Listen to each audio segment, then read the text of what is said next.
Okay. Welcome, folks. We just hit the admit button. I know we have a couple of folks here. It's right at 11:30, so we may give it another minute or two, but I want to just respect everybody's time. It's lunch hour, so we want everyone who joins us today to get comfortable. Maybe you have something to sip on or munch on in your lunch hour. And we just, I don't know how many of you have been to in this series before, but our goal here is to give you some uh, introduction to some community resources. I'll start by introducing myself. I am Ramsey Mahavitz. I'm here from Family Support Services in Baltimore County Public Schools. Our office is here for you, families who are just navigating the world of raising a child with special needs, uh, um, may need some additional resources. Of course, partnering with your school is the first place to start. We can help you with that partnership, but we are here for you. You can reach out at any time for some private consultation. We also offer resource fairs, but one of my favorite things that we do is the Parent Workshop series. And so I'm so glad that some of you were able to make the time to log on. Today I am just super excited. This is our first partnership with Dr. Morgan, and I am myself really looking forward to her presentation today. Um, so before I do any more introduction, I'm just going to go through the norms. If you've been in these workshops before, you are familiar with them. They're the basic things like it's very helpful just for the presentation part of today to stay on mute and off camera just so that the attention and focus can be on the presentation and our speaker. I'll also mute and go off camera when Dr. Morgan takes over. The other thing is we don't want to keep you in the dark. Certainly there will be times to come off and ask questions. You can come on camera. I'm sure Dr. Morgan would love to see you and engage with you. So that will happen throughout today's presentation. And the note that I want to say on that regard is just to make sure when you do share in a workshop setting any of your questions or your story that you avoid identifying information. So we won't share names of schools or teachers or names of other students. But certainly bring out those questions. We look forward to them. And the second slide is, sorry, in Zoom, how to forward. There we go. On more about those asking of questions, yes, as it says, you can use the chat feature, or I didn't say that yet. Also, when we haven't paused yet and something comes up and you think of a question, please put that in the chat. I'll take on the role of monitoring the chat. If it's an answer I know, I'll put it in there. If it's not, we'll wait and share that with Dr. Morgan when she pauses. Also here is her email.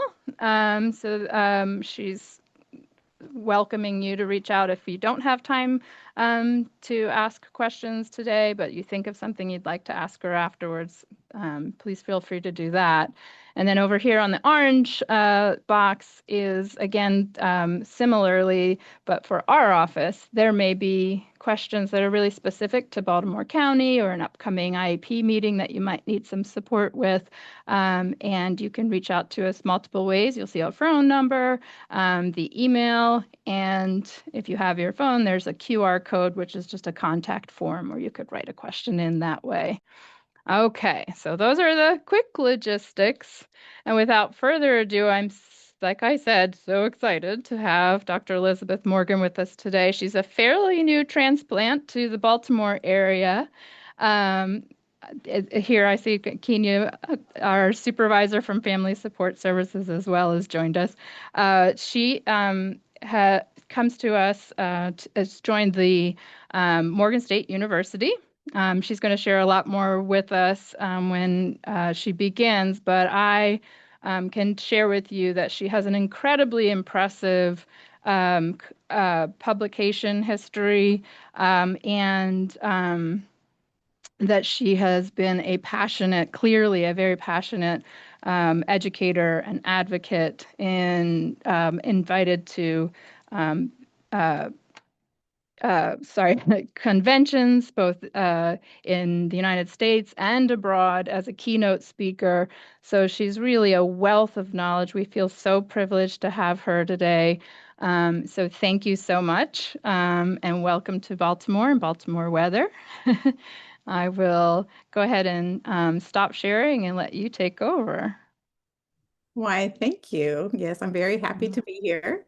Let me see. I'm Yeah, gonna go sorry, ahead as and no the stop worries. share button was covered. There we go. No worries. Okay, I think we're ready, right? See, thumbs up, you can see my slides. Thumbs up. Perfect. Awesome. Well, thank you all. Good morning. Getting ready to be good afternoon. And I'm so excited to be here. I really I'm always honored whenever I have a chance to talk to parents and families because, you'll get to know a little bit more about me, but that is, my first love. I'm an educator, I'm a teacher at heart. But the beginning of my role as a school leader specifically was, being a parent liaison, or what we would know probably here in some of our schools would be like a community schools specialist, right? Coordinator, right? Someone that was intentionally brought on to support families being brought their ideas and presence and power to be brought into the schools. And that specifically was a role that I played as I started up a school in my hometown of Sacramento, California. So I love talking to families, and it's a big part of what I do. And so today you came here to learn a little bit more about creating a vision statement for your child's future. And I'm hoping that this will be a tool that you can use, really moving forward, that will allow you to, just really feel powerful in your advocacy. So by the end of this session, uh, my hope is that you'll understand what a vision statement is and why it matters and how it can be used for families so that you can feel more confident in your role in your child's IEP team. I also have a goal for you to learn how to use this vision statement to help guide your interactions and in your meetings, whether it's your IEP or even in community settings. And then we're going to get to work, right? So I told you I'm a teacher at heart. So my whole goal is for you to come out of here with tools and empowered, with information on how you can make this work for you. Because unless you can apply it, it doesn't make sense, right? So it has to be something that's meaningful for you.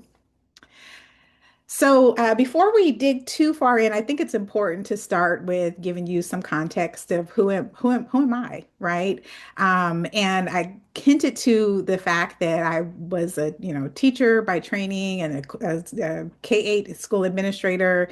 And so I had been on, I've been at the IEP table, and specifically, I'd been the school designee, and also the head of SSTs at the IEP tables for the school that I particularly started up in California.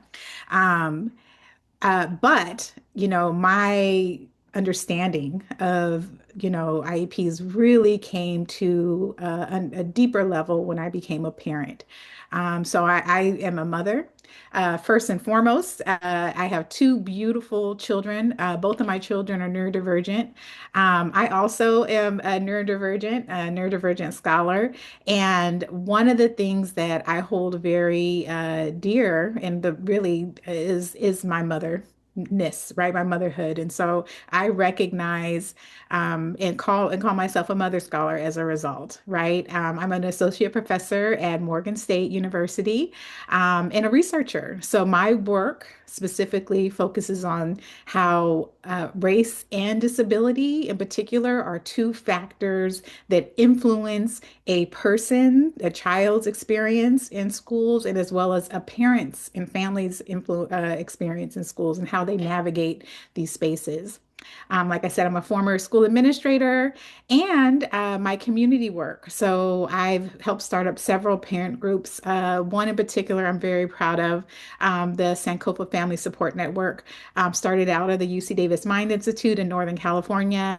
And it specifically was and is still going a support group designed to support Black families who have children with developmental disabilities.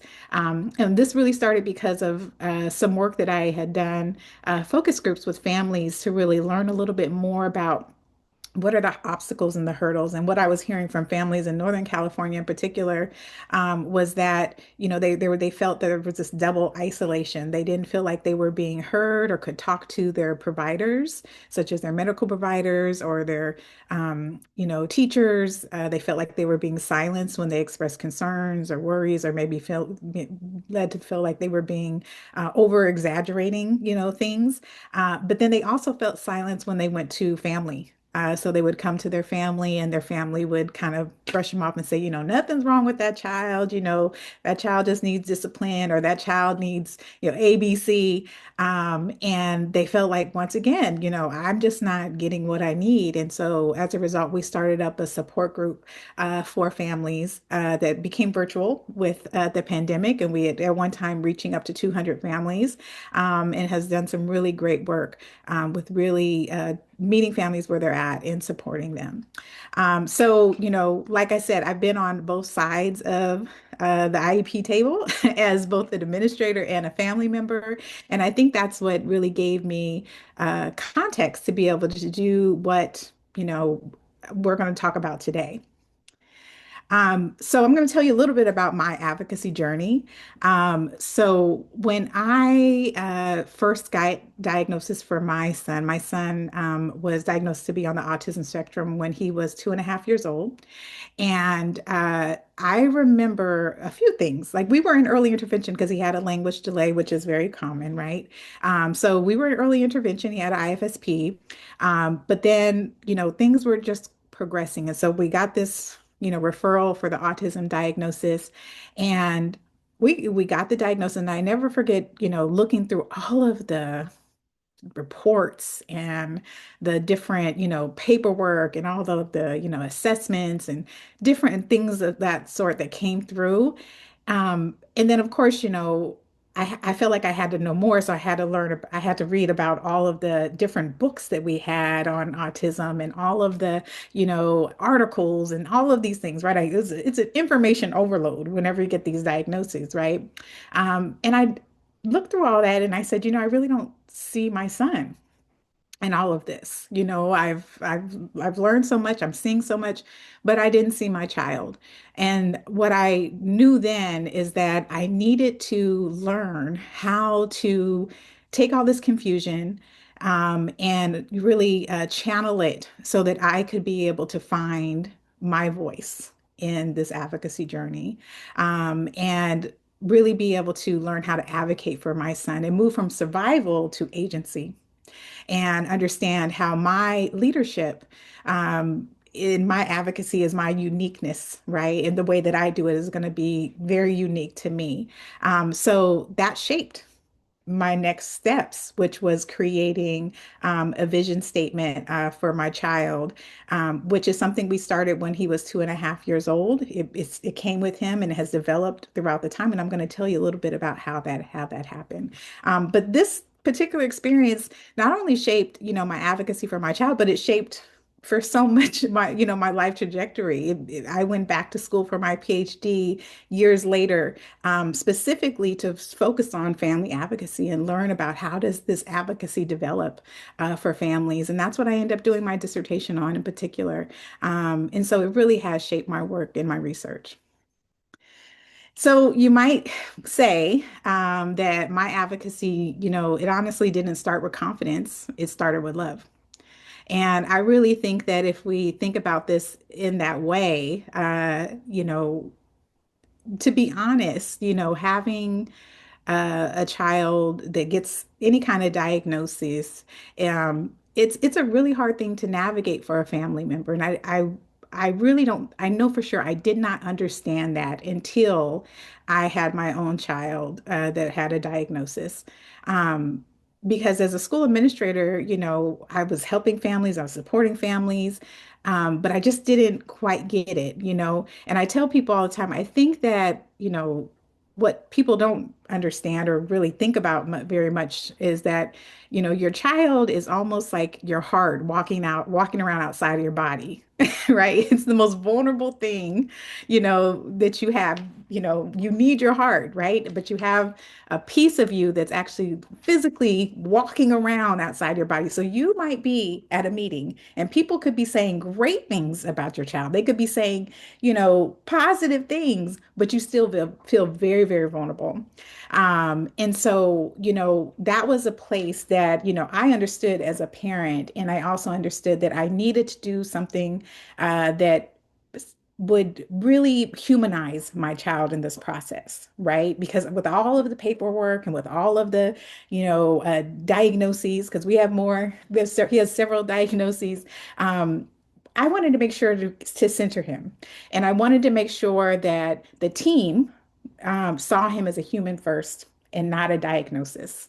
And that, I wanted to shift the conversation and the tone in our meetings from compliance to partnership.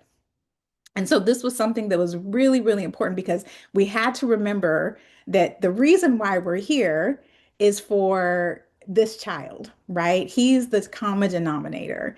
And he is a person and he has goals, he has dreams, and we have those things for him. And so we started out this vision statement process. It started out as things that we wanted for him as a family, right? My husband and I. And then it became something as he got older. My son is now 17 and a half. So this is 15 years later, that he was a part of this process, right? So, it really is something that developed. And to this day, last week, we used his vision statement in an IEP team to really help do the things, like I said, which was set the tone and keep us all, in the same mindset of what our goals were. I'm going to reference a friend of mine, a colleague that actually help start up Sankofa Family Support Network, because she's a close friend that gave me this gem. One of the things that she told me a story about, and this was early in my advocacy journey, that, she was at an IEP table and she was looking around and people were talking and it ended up being something that, was getting, a little bit contentious. And she kind of stopped everyone and she said, I think this is something that I need to say that you know, we are all here because on January 20th, 2000, I had a child, and that child was named Sam. And because of that, when we when I look around the table, I have always been here, right? So out of everyone, the teachers change, the providers change, administrators change, but guess what? I've been here. So I recognize that when it comes to who's the most consistent person on this team, it's me. And I am therefore a captain of this team, right? I'm a captain of this ship. I understand that I have the most insight into what are the needs of my child because I have been here the longest, right? And I have a vested interest. So what can we do to get him where he needs to be, right? So parents remain, right? We are not a guest. We are consistent, we are constant, and we are not just there to exist. We're there because we're a core member. So recognizing our role is really key. I really do also want to say that, when it comes to, people that are around the table, I do believe in the strategy of seeing people as partners. Because yes, the parent is the most consistent, but we have an amazing amount of brilliant interventionists, special educators, teachers, general ed teachers, MDs, provide all these different people that will be around. And you really want to make sure that you remember that, most people, they don't get into the profession because they, want to be anything but helpful. For the most part, they get in because they really want to help children in particular. So we keep that in mind, come in that spirit of knowing that, yeah, we may not see eye to eye. We don't have to be best friends. That's okay. But we do have to work together, right? We have to be able to see eye to eye enough to be able to come together to come up with a plan for this particular child. And that's why I think a vision statement can be very helpful and has proven to be very helpful in my journey. So I'm going to show you an actual example of a vision statement. So this is a vision statement. This is now several years old of one that we did for my child. And so if you can see that this vision statement, it starts off with a picture of him. It usually has his name, his full name. And it says, a little bit about who he is, who we recognize him to be, not his diagnoses, right? His person. And then also some very specific types of things that we want to pull out to really recognize. And I'm actually, while we're talking, I'm going to put in the chat or try to put in the chat an example that I want you to be able to use without throughout our time. So let's see. Oh, good, it does work. Okay, but then it took away that. Okay, there it is. So there's that. There's the Word document, and now I'm putting the PDF in here too.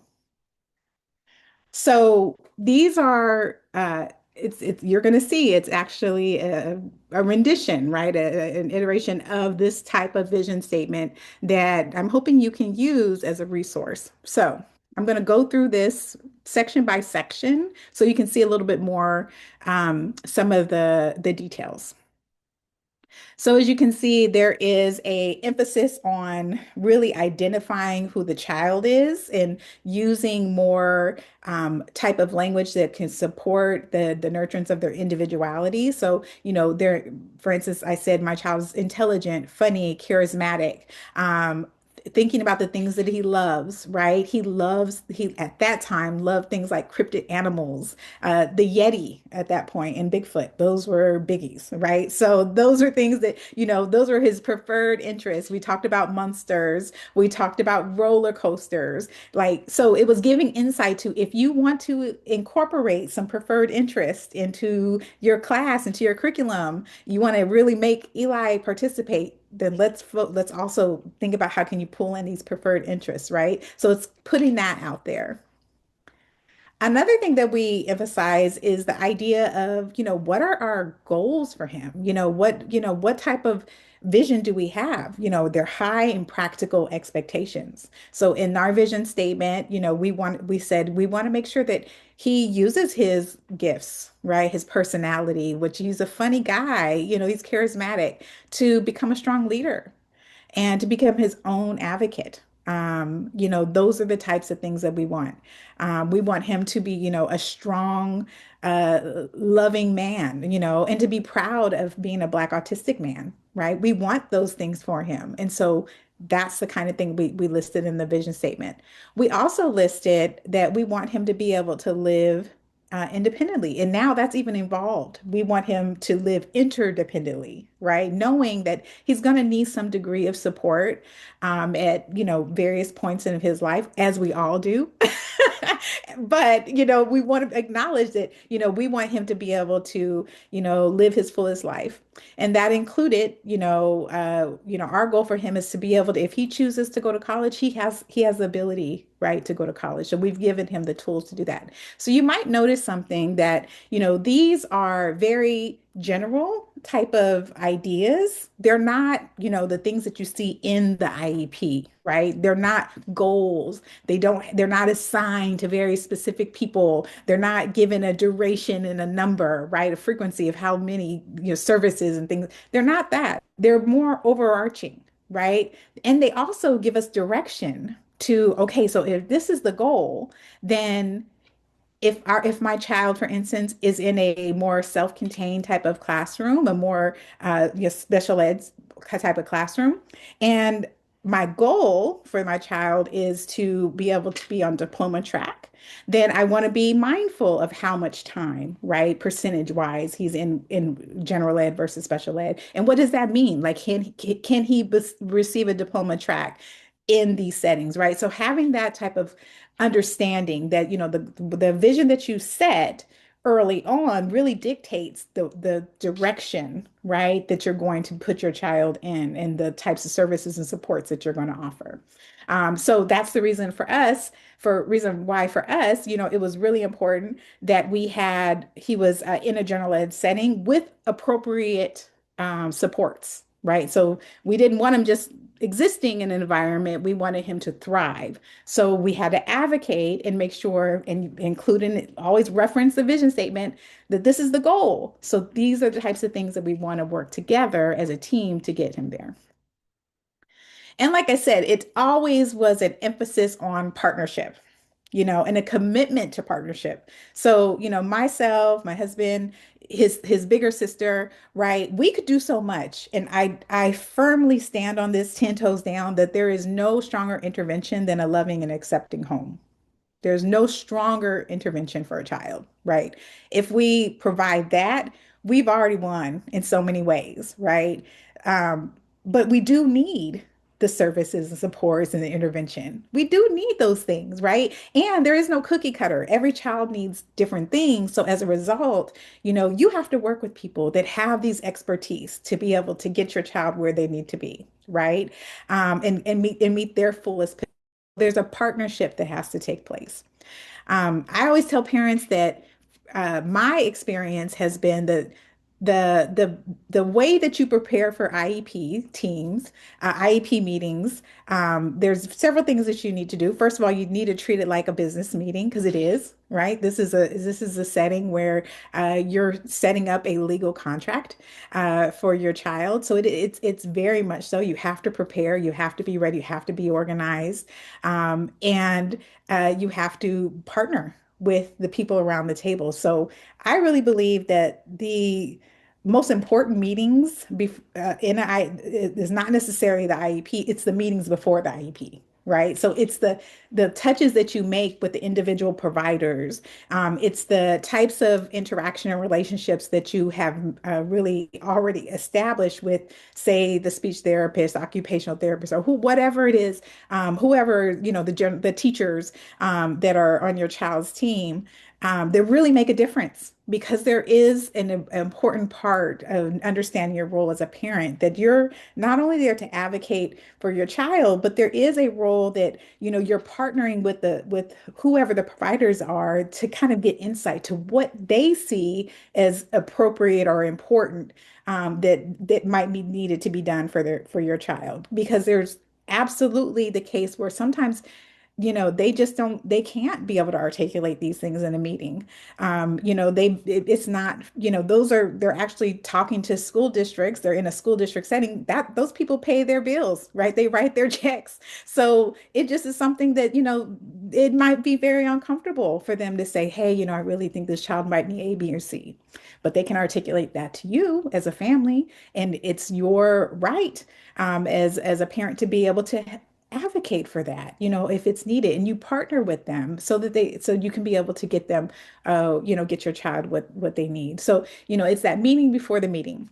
Another thing I always say that's really important to think about when you're preparing for these meetings, knowing that they're very emotional, is that you gear up, you get ready, and you do, have everything kind of set up, and you treat it like you're doing like an interview, right? You're very professional, and try to leave your emotions until you get into the car, cry in the car, right? Like, in other words, wait till you get to the car and then, let it all out. Or make sure that you have a family member or a friend or a support group, right, that you go to be able to kind of vent, get through all the emotion. Because in that meeting, it's business, right? It's really time to be able to kind of talk about the facts and talk about the things that are needed for your child, which, you know, unfortunately, the way that our system is set up, with, IDEA and special education, is that it's based upon what the child, to qualify what they can't do, right? What's deficit based. And like I said, for a family member, when, we're talking about our heart walking outside of our body, when we stay in that deficit, even though sometimes we have to like say, this is what he can't do or she can't do, and, we have to say that and advocate in the meeting, it's hurtful. It's very hurtful. So acknowledge that, hey, I have to be able to use these words and have this paradigm, in this meeting because I need to advocate. But then also, remembering that there's ways to still remember the assets that the child has, which is why the vision statement can be particularly powerful. So, basically, I think one of the things that we also want to keep in mind is that, how powerful families really are. And so historically, families have pushed for the rights that we see today in special education. So our Disabilities Education Act, IDEA, and as well as even ADA, Americans with Disabilities Act, which is actually the 35th, anniversary of it this year. So, these are all things that when it came to families and also people with disabilities, these are civil rights that, our communities in particular really fought for. So, it is your right to be able to activate, your advocacy, and also, acknowledge your role, as a key member on the special education, and the IEP team. So, you have that long-term vision, you keep the fact, you center the child, and you understand that, you know, this is a tool for your advocacy, but it's also a modeling tool, right? A tool to model advocacy. So, like I said, this is something that you can use not only for you to help kind of guide the discussion. I, for instance, use this to open up the IEP meetings, pass it around. If it's a virtual meeting, put it in the chat or make sure that it's given to the administrator to distribute. And I either read it or my son has read his particular statement. So this is something that allows him to participate. And if you have a non-speaking child, this child can pass out, and use the particular tool and have others read it. So, there's ways to incorporate and give your child agency in this and teach them how to be able to advocate for themselves, which is the goal. So, this type of strategy allows us to shift from reacting to leading. It really gives us the ability to set the tone, to humanize the child, and align the team on shared goals, and values. And it allows us to not dwell in the deficit, but to think about the potential, right? It allows us to, not focus and hyper focus on the short-term fixes, but to think more about the long-term thinking, the bigger picture here. And then it moves us from silence and to agency, right? To power. It gives us a place to be able to have hope and creativity and, use our particular, goals and use our particular, passions, to be able to move the needle forward and move the conversation forward. So with that, we are going to start thinking about what are the strengths and the things that you want to, really start thinking about for your particular child when it comes to your vision statement. So if you haven't already, grab a paper and a pen. I gave you an example of the vision statement. You can download that and just actually literally type in it yourself. This is yours. It's for you. Also, this is a non-perfection environment, right? So I call myself a recovering perfectionist. So therefore, this is your a draft, right? So you're just kind of working through your ideas. And I'm going to give you just 1 minute. I'll put on a little music, but I'm just going to give you 1 minute to think about 2 to 3 things that you love about your child. This is not something that, you has to be associated with any particular label, right? It's just something that you know about your child that you particularly love. All right. So, any questions before we get into this activity? I'm looking, it looks like, okay. So, I'm going to go ahead and give us just 1 minute to be able to get our ideas together, and I'll come right back.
right. So our minute is up. But I love if anyone who is, you know, able to, if you could just either come off mute or type in the chat some things that came up for you when you thought about the things that you love about your child. Because remember, this is interactive. So if you could just either come off or type in. I see Rashid's coming on. Hello, hi, Miss Morgan. Hi, how are you? I'm doing great. How are you doing? Great, happy to have you. So what are the things that came up for you that you love about your child? He is very good at really being polite because he doesn't speak that much. So he's very polite with everyone. He never does anything, whether in public or in school or family. He's always just by himself. I mean, if you ask him how are you, he'll just say good, but he doesn't utter that many words. I mean, he can write more. So I like that he is basically content or content. He's probably just in his world. So he just leaves the other world, alone. Uh, but yeah, language, I know it functions from the receiver and the speaker and all that. So because probably of that problem or that obstacle, that's why I know he understands what's Mhm. going on a little bit, but he doesn't, because he has that problem, noodle problem, maybe it's the brain or however he is wired, lack of, verbalizing his language, his emotions, speaking, being inquisitive, asking, what is this? What is that? Why? That's why I see him and I imagine this guy's world has all of this stuff here. So that's what I like about him. So when I speak to him and I just try to get a conversation, I get this look and this and his eyes and his face that oh, I wish I can give you more. I wish I can talk more.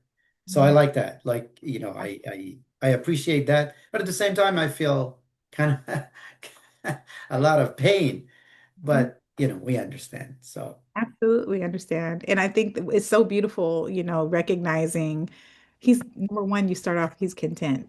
And what a yes, gift, right? I think about with my son over the years, because he was what you would consider nonverbal for a long time. He was four until he had his real first words. And one of the things that, I have also admired was his level of being very at peace, right, with who he is and unbothered with what other yeah, people thought about him. And, I'm like, well, what a gift, yeah, to not really regard so much about what other people think about you. I think that that's a beautiful, beautiful, beautiful thing to have a life experience. So I agree with you. That is absolutely something to love and an asset, right, that you want to highlight in your vision statement. So thank you so much for sharing, Rashid. I appreciate you. welcome. Cool.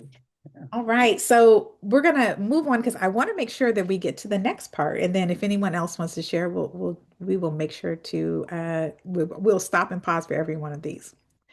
So now that you've thought a little bit about what you love about your child, I want you to start to think about what are the hurdles and the hopes, right? So this is where you get a chance to think about, what are some of the challenges, right? What are some of the areas that you want to see your child grow? So for instance, communication. Right? Could be something that you're, really wanting to see.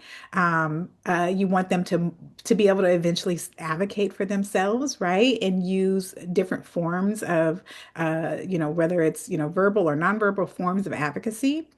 Because, we know communication is not just verbal communication, right? Their behaviors, right, are communication. So what are we want to not only uh, understand how they're communicating to us, but then also how they're receiving. the communication, right? So like there's all kind of ways.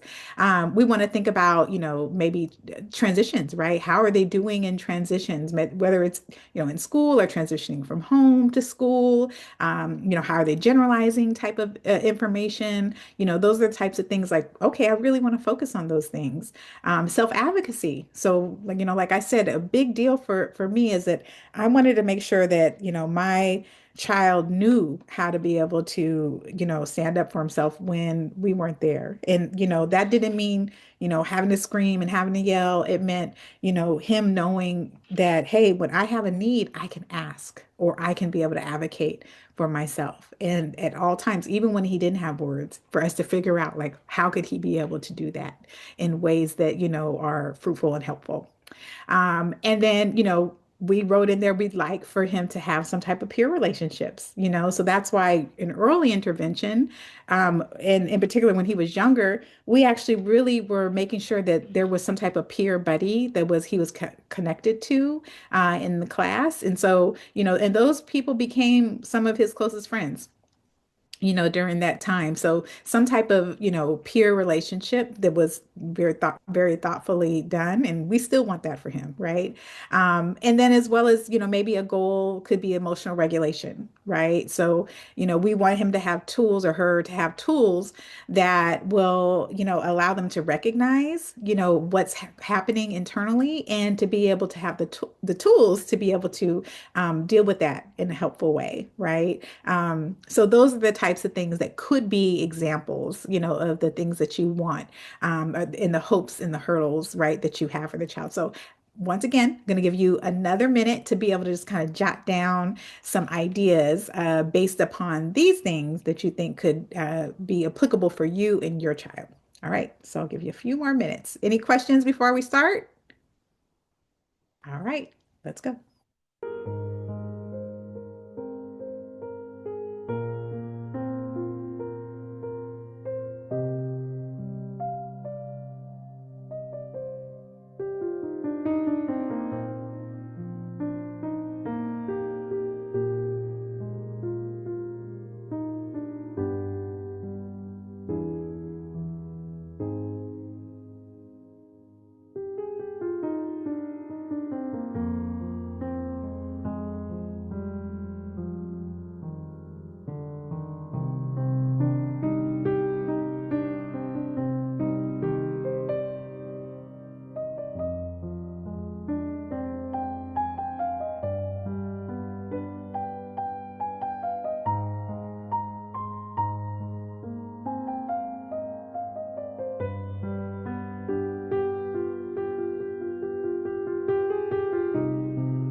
All right. I know that was not enough time, but hopefully enough to wet your whistle, as my grandmother would say, right? Just a little taste.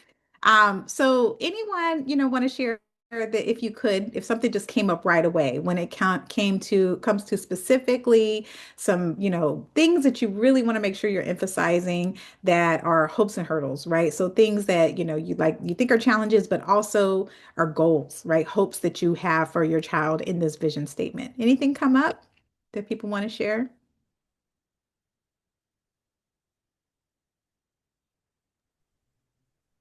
Yes. So for the communication, if they don't communicate clearly or enough for others to understand, would that create a problem in with their peers? And Well, also, yeah. Yeah, so that's a good question, right? So, I kind of think about it in a simple, like I always try to relate it to my understanding, right, of like my own experience, right? So, right. um, whether it's friendships or even, I now been married for 21 years and communication is really important, right? So it's a key part of it. And it's not just verbal, it's nonverbal, right? So yeah, of course, those things can be hindrances, but there's many, many ways to communicate, right? But I think to your point, Rashid, then that could be something. And honestly, early on for us, that was a big focus, was that we wanted to make sure that he had the ability to be able to communicate his words. And so that meant for us that we had to do some additional understanding of what were some of the barriers that was keeping my son from communicating. And so he actually had an additional diagnosis that we had to have because autism wasn't explaining it. Right. So we discovered that he had what's called apraxia of speech, childhood apraxia of speech, which meant a whole nother set of type of intervention and supports were necessary to help get him where, he needed to be.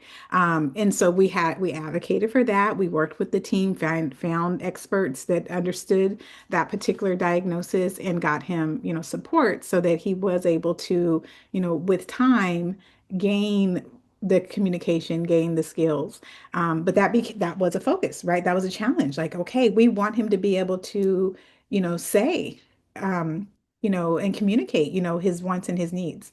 And that's a very general thing. And it's not saying that means that we want speech 10, 2 times a week at, an hour. That wasn't saying that. That's something that you discuss in the IEP team, right? That's something when it comes to how you're going to get there, you as a team will really help to do that. But you as a parent can say, hey, this is a concern, right? This is So, something we mm. want. Yes, go So ahead. for the school, is it just language pathology hours or time that's devoted for those and one-on-one? Is that the only part of the issue, or are there other, Really good let's say, question. experts? Yeah, good question. So this is the thing. Every child is different, right? So that means that there really should not be one set way of being able to think about how an intervention needs to be implemented.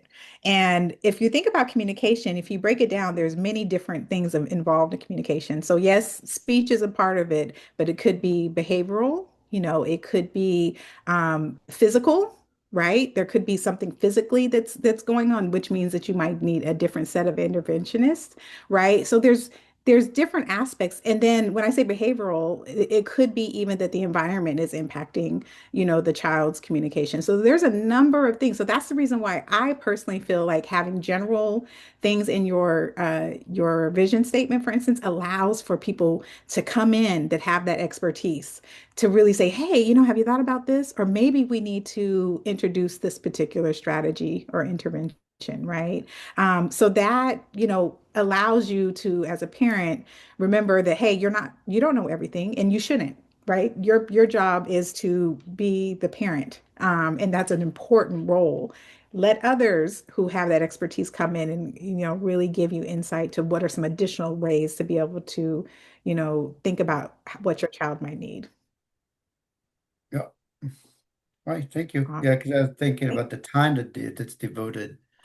Probably we need to look for more time, which probably would be after school with another agency because the county doesn't give a lot of hours or something. So that's something we were looking at. We found some agency, but again, they have to do the evaluations, go through hoops and Yeah. loops before they say, oh yeah, okay, this is what you need or that's what you need. So Yeah. Well, that's good. That's a really good point, Rashid, because there are situations where, for you really would want to pull in as many people as possible. And that's why, you as the parent is really powerful because there absolutely are people outside of the school system exactly, yeah. that you'd be pulling in, right, to be able to support your child. There could be general type of things that you want your child to be a part of that are helping with communication, whether it's like T-ball or some of the type of different activities that involves for the child to communicate, or maybe their MD, right? Their pediatrician. You'll be pulling them in and some of the supports and services, but that you as the parent will be keeping that vision and seeing how everyone fits to be able to get to meet their individual needs. So Yep. that's great. So You're already getting it. Awesome. All right, last piece, because I want to make sure to have a little time for questions. Support. right? So this last three things is, and we've already started to actually talk about this, the types of services, which, Rashida brought that up, like who would be the people? And I think that this is something to acknowledge too. You as a parent do not have to know this, right? Like that's not something you have to be like, we need, this person or this person. This is where the relationships with your team, your intervention team are so valuable because they can give you insight to, hey, this type of interventionist or this type of specialist would be a really good person to get around the team. Right. And as your child learns, grows, and develops, you're going to be having different types of people that come around that you want to include their specialty and their interests. For instance, with transition, if you want a child to have a gainful employment, then you want to have the intervention team to include people that are understanding transition and supporting that area. So, and it could be counselors, it could be people that focus on social skills, it could be specific academic interventionists, depending on your child's needs. Those are the types of things that you can start to hint to and mention. So you can see in the example vision statement, um, for if you've had these people in your life already, then you want to list it. And that's what we did. We said, we really want to acknowledge the significant gains that our child has made using behavioral therapy, using speech or different OT. Like I said, my child in particular had been involved in some type of intervention since he was 18 months. So we were very familiar and had relationships over the years with various interventionists. And so we acknowledge that and we acknowledge how important, they really are to be able to get him for him to have gotten where he is. And if you don't have those people quite of yet, you can list those things. Like, we would like to see how can we include some type of academic intervention or how could social skills groups, for instance, could be helpful to help get him to the goal of communicating with peers and supporting, that transition. So, those are the types of things that you can start to think about and jot down. So just so we can have time for questions, I'm going to kind of land the plane, and just kind of remind you that a strong vision statement is rooted in love. It humanizes the child, is grounded in possibility. So you have high expectations. You have your hopes and your dreams for what you want your child, where you want to see your child be. And you don't have to dim it. You don't have to dim the light. Like I said, there is such a deficit base that's in IEPs, and we talk about what they can't do and what who they are not, and what all the things that they need to work on. But this is a time for you to insert the possibilities, and there's room for that. And there's a need for that, right? We need to be able to do that. I think it gives everyone hope, in that scenario. And then these last two pieces that, it helps you connect the dots, right? It helps you understand how all the pieces fit together. How, yes, we need the teachers, we need the interventionists, we need our SLPs, we need our OTs. Like those are some of the people that, I think back, dearest friends, like really just have appreciated the influence that they've had in not only my son's life and in our lives, right? So it really has made such a big difference. And then it focuses on the growth, not just the maintenance, right? It focuses on, what do we want to see, for our child grow into to being, so that's a big piece.